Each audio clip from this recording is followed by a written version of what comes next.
తెలుగు హీరోల స్టార్డమ్ ఇతర ఇండస్ట్రీస్ కు విస్తరించడం, అక్కడ కనీవిని ఎరగని రీతిలో క్రేజ్ కనిపించడం తెలుగు సినీ పరిశ్రమకు మంచి పరిణామం. ప్రస్తుతం కేరళలో అల్లు అర్జున్ తుఫాన్ తీవ్రత చాలా ఉంది.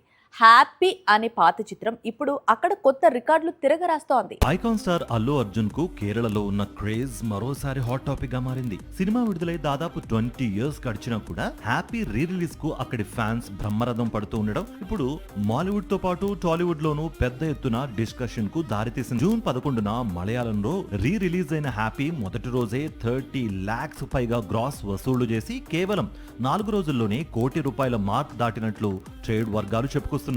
దీంతో 2026లో కేరళంలో అత్యధిక వసూళ్లు సాధించిన టాలీవుడ్ రిలీజ్ చిత్రంగా హ్యాపీ 4K రికార్డులోకి ఎక్కింది. ప్రభాస్ నటించిన రాజాసాబ్, రామ్ చరణ్ కొత్త చిత్రం పెద్ది చిత్రాల మలయాళ వర్షన్స్ కంటే హ్యాపీ రీ రిలీజ్ వసూళ్లు ఎక్కువగా ఉండడం మరో విశేషం. తెలుగులోనూ బన్నీకి ఎంతటి అభిమానగణం ఉందో కేరళంలోనూ అదే స్థాయిలో ఫ్యాన్ ఫాలోయింగ్ ఏర్పడటం, అది ఏళ్లుగా కొనసాగడం ఇప్పుడు మల్లు అర్జున్ క్రేజ్ గురించి ప్రత్యేకంగా మాట్లాడుకునేలా చేస్తోంది. కేవలం మాలీవుడ్ ఫ్యాన్స్ కోసమే అల్లు అర్జున్ త్వరలో అక్కడ డైరెక్ట్ మలయాళ చిత్రం చేసేందుకు సిద్ధమవుతున్నాడట. అందుకు Minnal Murali director Basel Joseph తో చేతులు కలపబోతున్నాడట.